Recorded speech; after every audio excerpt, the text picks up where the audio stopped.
My name's Gary Allred, and I'm the lead pastor here at Holland's Church. I've been the pastor here for more than 4 years now. I'm in my 5th year. Can't tell you how excited I was 5 years ago when I found out I was coming to this wonderful congregation. And after I got here, I realized that in just a couple of years we would be celebrating 200 years of ministry at Holland's. At that point, we determined that a good way to begin our bicentennial celebration would be to put together a team and come up with a theme for our time of celebration here in 2012.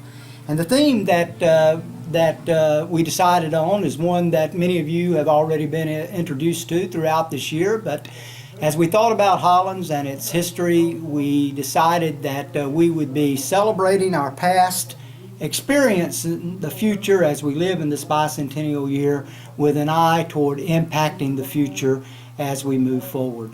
So it was with great delight that I get to be the pastor of this wonderful congregation during this 200th year of their ministry together. Worlds thy hands have made,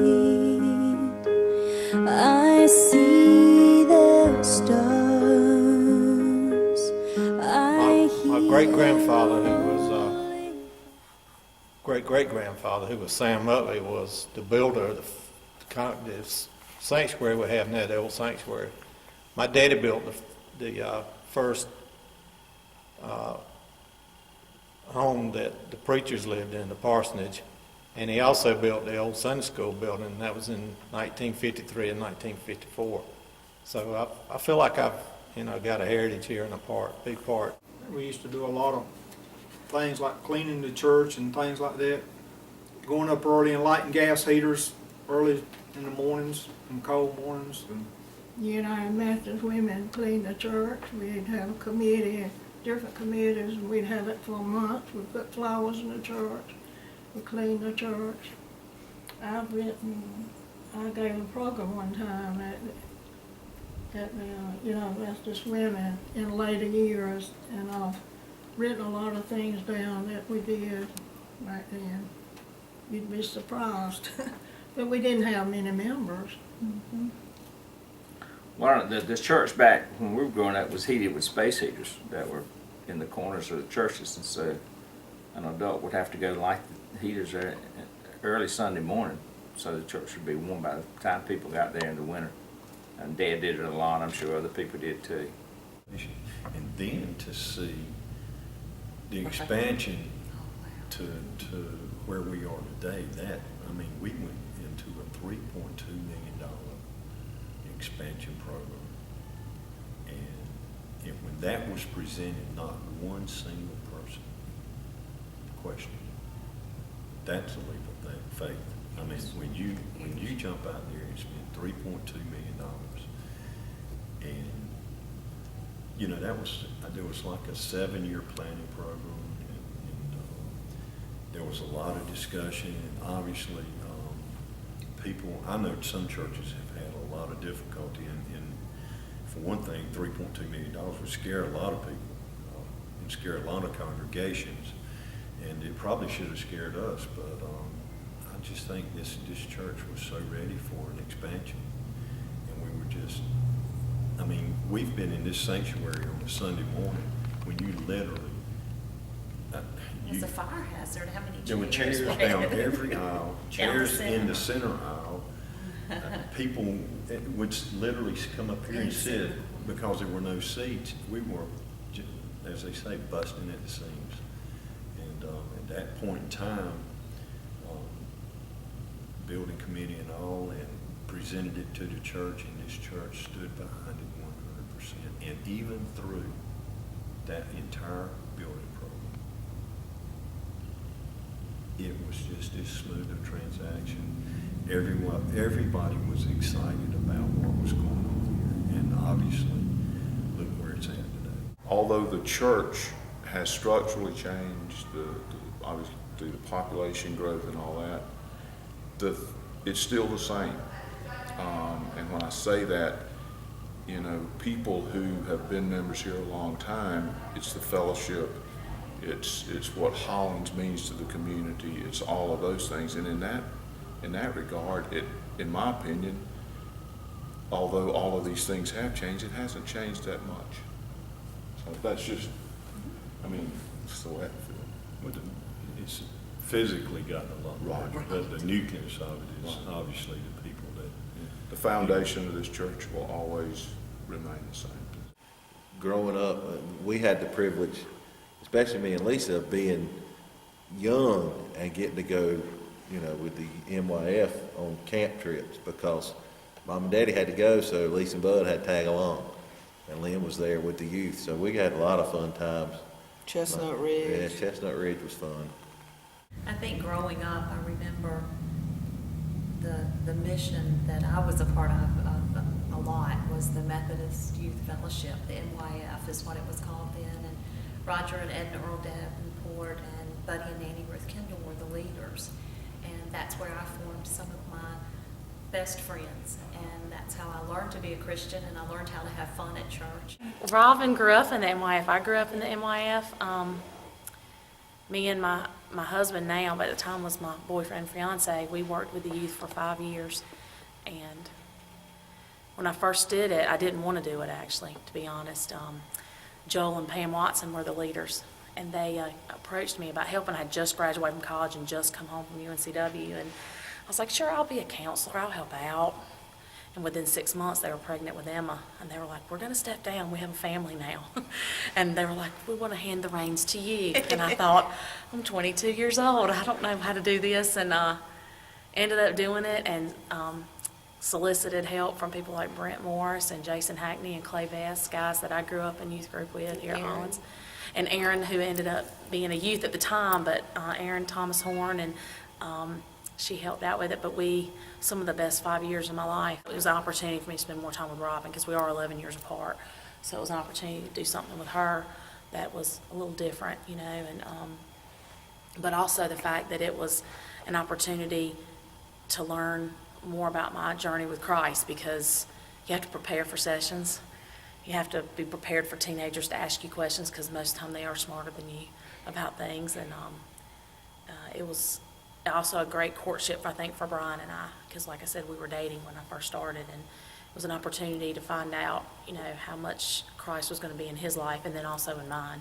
I can remember when I was in the 6th grade, and I thought, this is the year I can go to UMYF.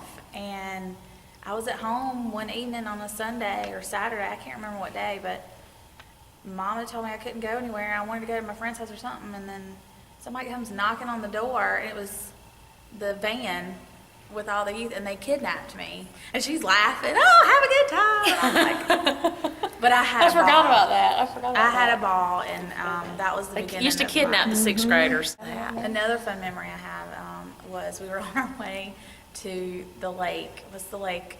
Tucker Lake. And Jason Hackney was driving us in the 15-passenger van. And we're going down Highway 210 or something, one of those highways. And it's a 2-lane highway, and nobody was on it we could see forever. And he stopped it in the middle of the road and was like, Chinese fire drill. And we were all like, ah! And we ran, all 15 of you, yeah. We had such a good time. One Sunday, the adult Sunday schools used to meet in the sanctuary, and they were in the Johnny Russell class, and they were in here, and a snake, there was a picture that's in the hallway out there, it's where the cross is. A snake crawled up over that picture, and us being children didn't know anything about it until after Sunday school was over, when we come in here and everybody, all the adults was just a-talking, and the children was wanting it to come back out doing service. During NYF, we used to play softball right beside this sanctuary and hit the ball towards the road. Yes, And none of us were large enough at the time to get the ball to the road. If that gives you any idea how long we've been here. And the softball games at the field beside Mom and Daddy's house were legendary. You would have people, not even members, stop and play. And that was supposed to be, I guess, a Sunday afternoon NYF, but it was adults, it was children, it was everybody. It got pretty competitive too. Extremely. They were real games. It was serious. And Daddy played, Mama played some. Everybody played. Back in the 70s, it must have been, we had a hee-haw show, and it was in the original fellowship hall. Let me see, Rachel was, who was the lady that wore the straw hat all the time? Minnie Pearl. I had the price tag on it. Cullen was Porter Wagner, and I was Dolly Parton, with a lot of padding and stuffing. I was even told I looked better in the wigs than I did without them. So Rachel Stewart was Loretta Lynn. We had a band. I forgot what part James Middleton played. And it was just so much fun. And finally we decided, we thought it was just so good that we would present it at the Ruatan Club and charge admission, which we did, and we just got a great round of applause and a lot of laughing, and it was just so much fun. Oh, and John Blanton, who was a friend of ours, did buck dancing. He was just really a clown, and it was so much fun, and I think everybody really enjoyed that. I taught Sunday school for 20-some years. I had, one year I had just the boys, a couple of years. You want me to tell something funny about that? Yes, ma'am. Okay. I went into the classroom. I got to church and went into the classroom back here. And no sign of them. One of the rooms, the room that we were in, had a door, 2 doors that closed. They had closed that door. Well, I knew it because I could hear them. So I didn't say a word. I sat down, pulled my chair up and sat down. I said, "Okay, guys, you can open the door now." And he got away with it so bad. We always had fun, but they got some learning from the church and what the church was all about and who Jesus was or is. Mm-hmm. And I don't know, it was really fun to teach those children. And WSCS was I was a charter member. I was there at the first meeting. Remember what year that was? 1952. The year I was born.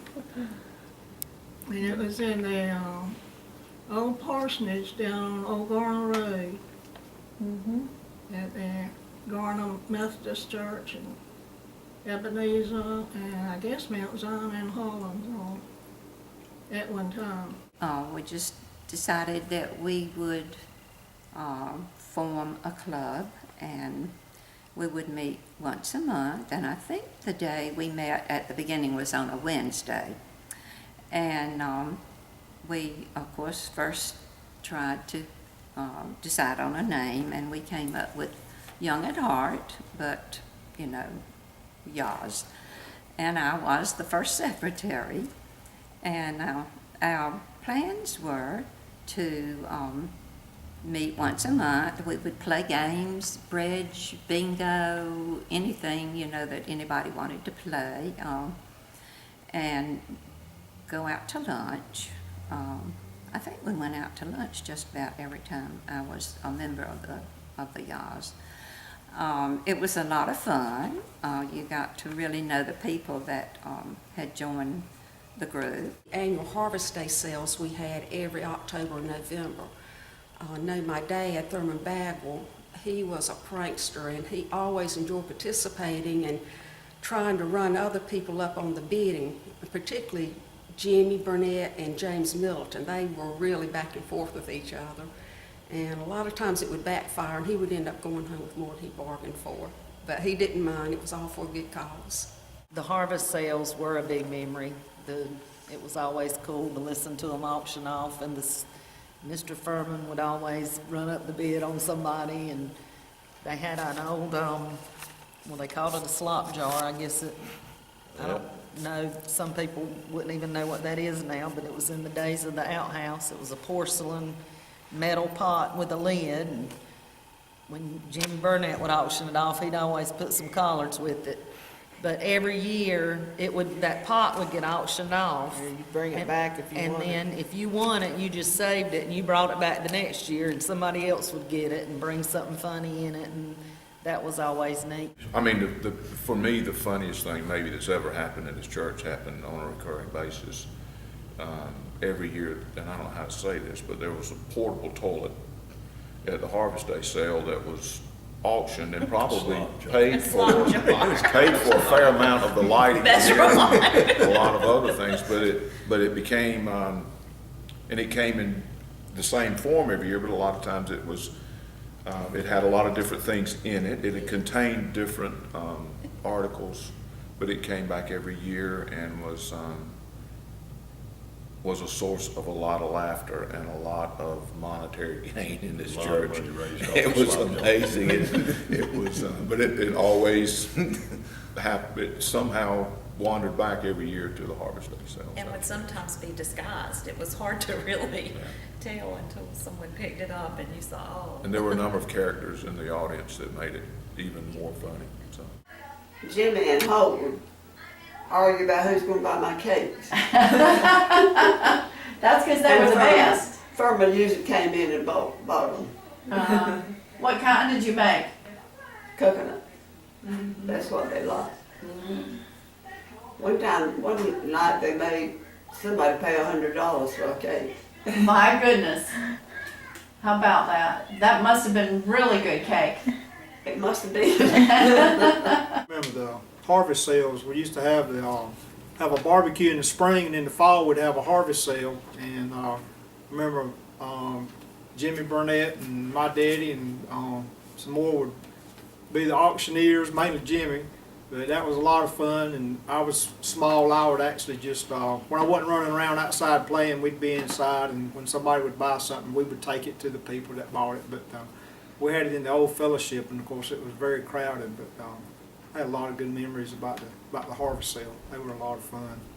One thing about that, a lot of people didn't realize that Dad and Jimmy would run up the bids on people all the time.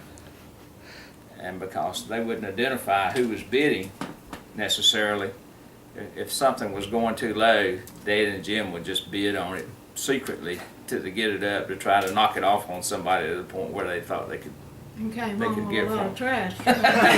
Probably so. You just save it and take it back next year. Wonder, consider all the worlds thy hands have made. I think that Holland's still has the heart of a small church, but it's the body of a big church because it does reach out to our entire community. It offers a lot to a lot of people. I feel that I've experienced God here. God has really become very active, and I've become more aware of him through Holland's. I always knew and felt God inside, but wasn't sure how to express it or where to express it outside. And Holland's has given me an outlet. The Holy Spirit, to me, is alive and vibrant here at Holland's. Being a member has had a lot of effect. I just am so used to walking with God that I have no temptations, not as many as I used to, but